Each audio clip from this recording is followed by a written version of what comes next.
Via de regra, Jesus é visto como um grande profeta por aqueles que acreditam nele e em suas alegações, assim como para aqueles que dizem que ele seria uma espécie de semideus ou até mesmo a própria encarnação da divindade. As características de um profeta, de acordo com o padrão bíblico, incluem falar em conformidade com a lei divina, isto é, a Torá, andar e se portar conforme a mesma lei, proferir palavras de repreensão, mas também de consolação ao povo, e por último, anunciar eventos futuros que deverão se cumprir fielmente segundo o que foi dito. Bem, em nossos estudos já temos visto muitas vezes que os ensinos e as falas de Jesus, como registradas nos evangelhos, dificilmente poderiam ser classificadas como profecias, pois quase nada do que ele ensinou ou fez estaria em conformidade com a lei divina. Porém, mesmo assim, será que algumas das profecias e falas de Jesus realmente poderiam encontrar eco na realidade? E se o que Jesus falou contra os outros pudesse, de certa forma, servir para ele mesmo? Um registro que encontramos em Lucas 20 pode nos ajudar a vermos se isto é assim. E ali lemos o seguinte: guardai-vos dos escribas que querem andar com vestes compridas e amam as saudações nas praças e as principais cadeiras nas sinagogas e os primeiros lugares nos banquetes, que devoram a casa das viúvas, fazendo por pretexto longas orações. Estes receberão maior condenação. Lucas 20, 46, 47. Os escribas eram estudiosos da lei e expositores dela ao povo, homens com reputação de sabedoria e honra.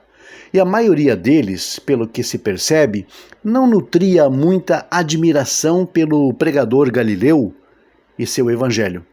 Por isso, talvez, segundo Jesus, eles eram orgulhosos e arrogantes. Eles faziam questão de andar pelas ruas com vestes compridas, como aqueles que estão acima dos ricos e poderosos, pois os ricos comerciantes andavam com os lombos cingidos, e como aqueles que assumem o magistério e o judiciário, pois como juízes sentiam-se mesmo acima do bem e do mal. Segundo Jesus, os escribas amavam quando as pessoas lhes prestavam homenagens nos mercados, chamando-os de rabi, de mestre, a fim de que todos pudessem temer a sua fama e influência, testemunhando assim todo o poder e respeito que recebiam. Esses também ficavam muito orgulhosos da precedência que lhes era dada em todos os locais de encontro. Eles amavam os assentos mais altos nas sinagogas e as salas principais nas festas, e quando eram colocados neles, olhavam para si mesmos com grande presunção. É curioso notar, porém, que Jesus igualmente andava com vestes compridas, e há várias referências sobre isso. Tão compridas elas eram que as pessoas podiam até mesmo tocar as suas bordas e as suas extremidades de longe. Mateus 9:20 e Lucas 8:44 nos trazem a história de uma mulher que tinha um problema grave de saúde e que se empenhou em tocar as bordas, ou seja, as extremidades do manto usado por Jesus.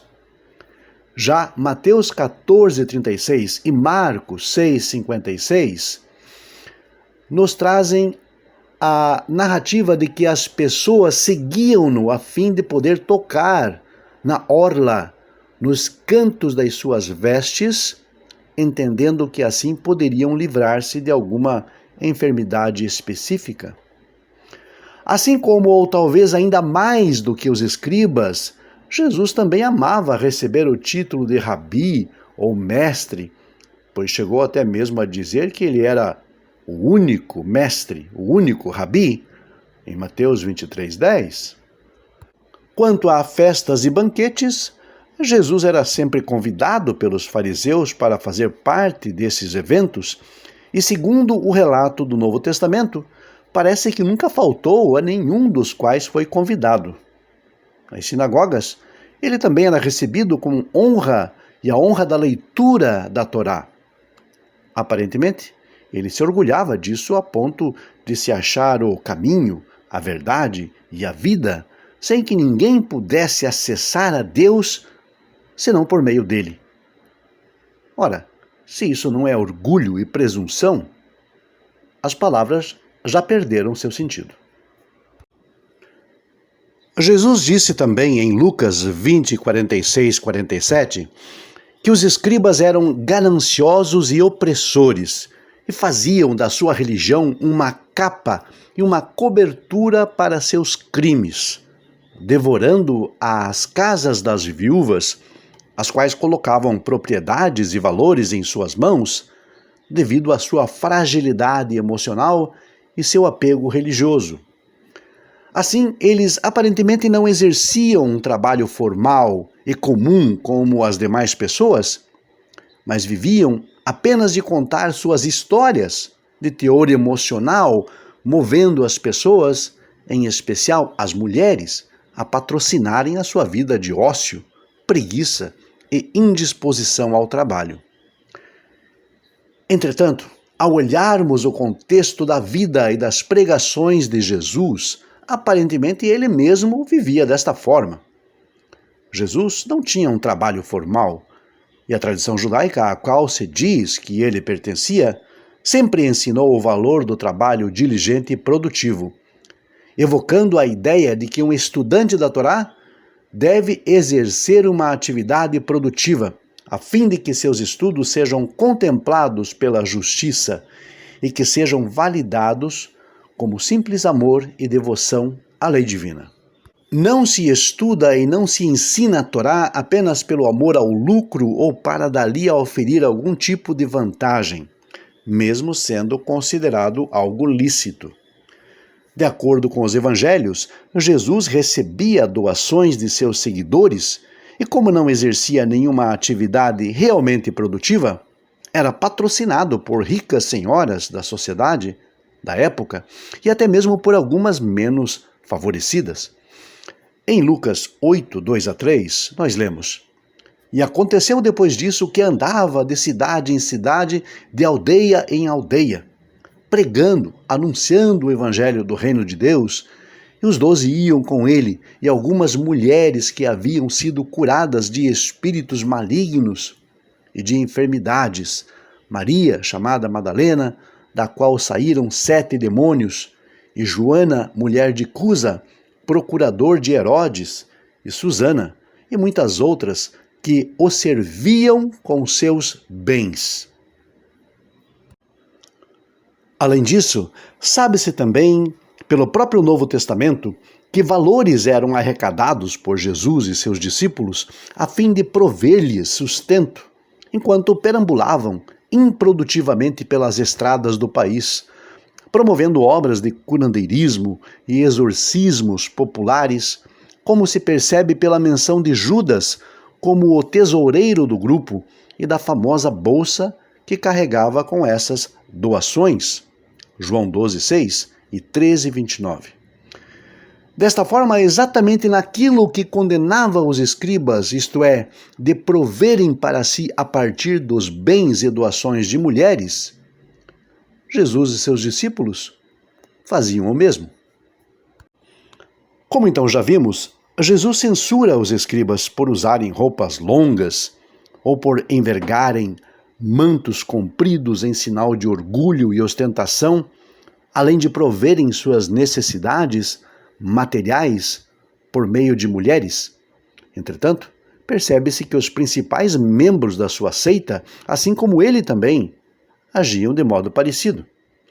E na mesma passagem, Jesus censura aqueles líderes populares judeus por fazerem longas orações como pretexto para seus ilícitos, a fim de impressionar as pessoas. Mas será que ele agia de forma diferente disso? É importante averiguarmos. Mateus 26, 36, 46 nos traz a narrativa das últimas horas antes da prisão e do julgamento de Jesus.